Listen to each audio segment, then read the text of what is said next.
I'm just astonished at 85 lunches a day and trying to keep up. As a mom back in the day, making my kids lunches, 3 seemed tough enough. But I find it's beautiful. I don't know what other word can describe it. But the number of, the number is not important. What is important is that Cheryl told me maybe a month ago that the attendance was up and the kids were getting more out of the school, out of their class time.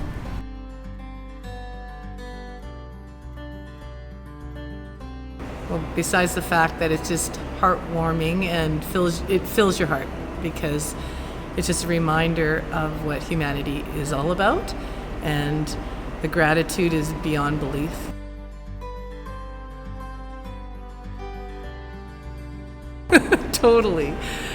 Totally. And in a time where it's tough, like we do rely on outside funds to come in, and we've had some really great supports from other places. And I do want to put a plug in for Charleswood Rotary. Have been very kind to add into those to supplement our nutrition and our breakfast program. But to have this is just one other big thing to help us factor into our budgeting. And they have no idea. Like, I really don't know. The benefits are so huge that I think it'll be down the road. My hope is that we see our young students, our young learners, at some point in their lives doing what Tom and his group are doing, and I really believe that. I can tell you that one of the greatest things in the world is to be able to do this.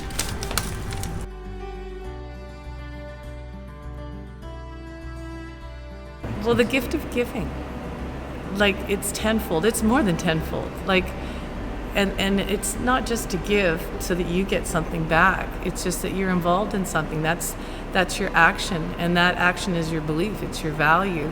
And I see the role modeling. The staff members here, they've already got it, and they do it. And the kids get that exceptional role modeling.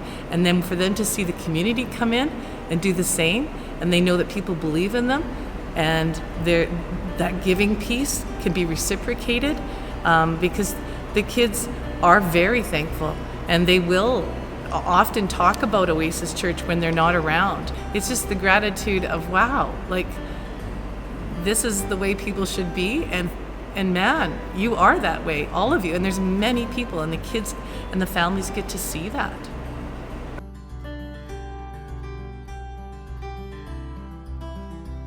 You'd be so surprised when we talked to the church 2 years ago about doing this. So many people stepped up, and we have a bakery that gives us 60 loaves of bread every week, and Cheryl gives it to the kids sometimes in the morning, because if they haven't had something to eat yet, it works for them, and the rest goes home with the kids. And we're going to carry that through the summer this year. So we'll continue to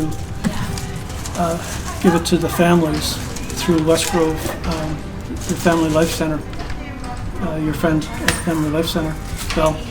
And this hasn't cost the church a penny. We have more than enough people lined up to say they want to contribute and they want to help. We had to turn down 35 volunteers.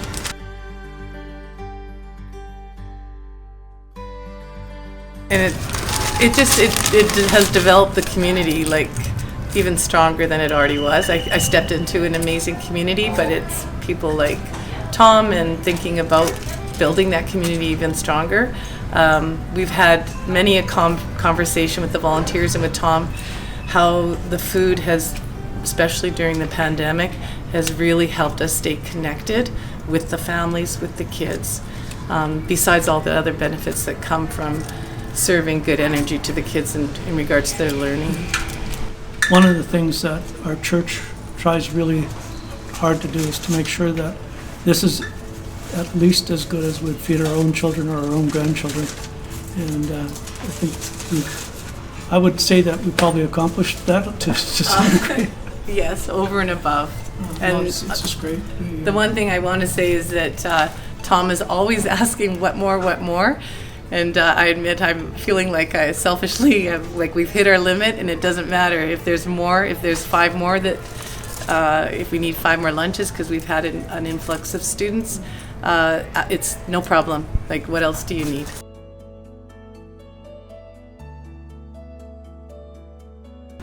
And last year during the pandemic, when it was bad and the schools were closed, we were serving over 100 lunches a day. And the first thing that happened is Cheryl would come by with 2 wagons and fill them up with lunches and deliver them to the kids' home. And like, I couldn't believe it. And I said to my wife, like that's somebody who loves those children. And to see most days, there's one child that's having a bad day or is hurt, and Cheryl will get down on her knees and look him right in the eye and talk to him for as long as it takes. And that's real love for the kids. That's not, that's nothing more than she loves the children. That's an example to us.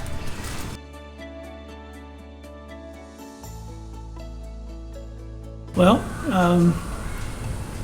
in September 2 years ago, I phoned the Pembina Trails office, and I just said, we would like to help with the school, and can you tell me if that's okay? And number 1 and number 2, what's the principal's name at Westgrove?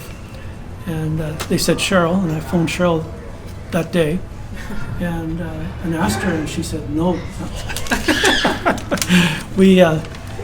The exciting part is that we started, I think I talked to you on a Wednesday and we started on the Monday. And, at first it didn't start fast. We were 20 or 30. 15 or 20 lunches. Yeah. And it just skyrocketed. And then the pandemic codes changed and restrictions changed, and the numbers grew with the lunches. And I just remember uncomfortably asking, could we have lunches for when the kids were out? It was code red and they weren't in the schools. And it was so quick. Tom's just, yep, and we'll have a table out there and we'll hand them out. And it was beautiful. I can tell you that one of the greatest things in the world is to be able to do this.